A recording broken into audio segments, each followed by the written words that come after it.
नमस्कार, मैं भोपाल से सुदेश गौड़। ये हम सबके लिए गर्व की बात है कि प्रधानमंत्री नरेंद्र मोदी के नेतृत्व में जी20 की अध्यक्षता भारत को मिली है।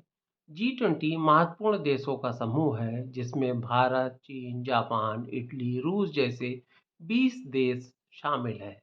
ये सभी देश विश्व की 85% इकोनॉमी फॉर्म करते हैं और जी20 ऐसा महत्वपूर्ण मंच है जहां वैश्विक चुनौतियों का समाधान सभी देशों द्वारा मिलकर ढूंढा जाता है और भविष्य के ग्रोथ ड्राइवर्स पर विचार विमर्श किया जाता है। जी20 की अध्यक्षता भारत वसुधैव कुटुंबकम अर्थात one earth, one family, one future के सिद्धांत के साथ कर रहा है। ऐसे समय में जब दुनिया उथल-पुथल के दौर से गुजर रही है, भारत की अध्यक्षता करना और वसुधैव कुटुंबकम के संदेश का प्रचार करना दुनिया के लिए गर्व की बात है। मध्य प्रदेश आदि गुरु शंकराचार्य के आदर्शों पर आधारित एकात्म धाम विकसित कर रहा है, जो भारत के उस दर्शन का प्रतिनिधित्व करता है जो संपूर्ण विश्व हमारा परिवार है। सर्वे संतु सुखिना, सर्वे संतु निरामया। भारत का सौभाग्य होगा कि वो विश्व का आध्यात्मिक गुरु और नैतिक शिक्षक बने। जी20 की बैठकों के लिए 42 देशों के 94 अंतर्राष्ट्रीय और 100 अतिथि अन्य राज्यों से पधारे हैं। स्थानीय मेहमानों की संख्या भी 100 के आसपास है। इस तरह कुल 294 अतिथि हैं और इनके साथ ही विश्व भर के प्रबुद्ध विद्वान होंगे जो भारत के दर्शन पर विचार मंथन करेंगे।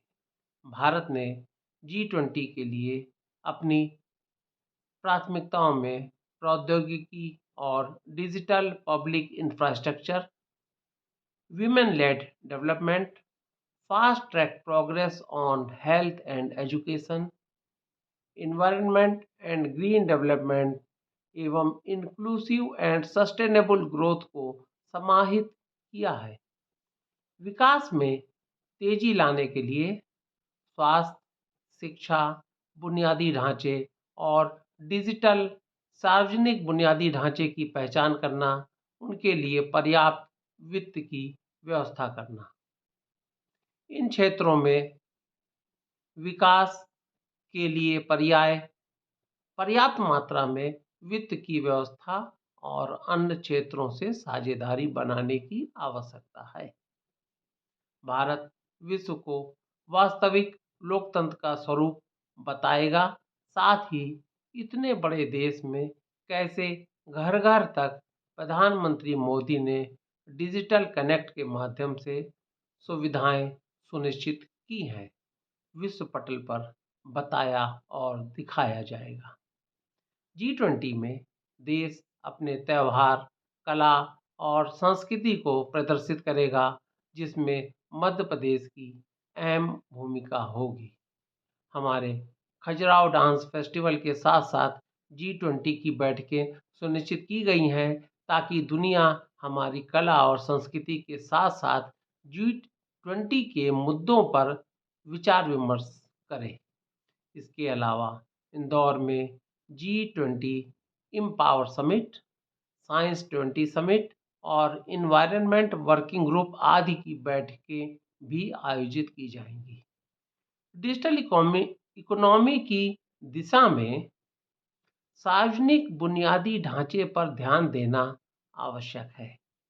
भारत में सभी के लिए डिजिटल पहचान बनाने से बैंकों में सभी के खाते खोलने में आसानी हुई, साथ ही डायरेक्ट बेनिफिट ट्रांसफर से लोगों के खातों में बिना देरी के पैसे का भुगतान हुआ।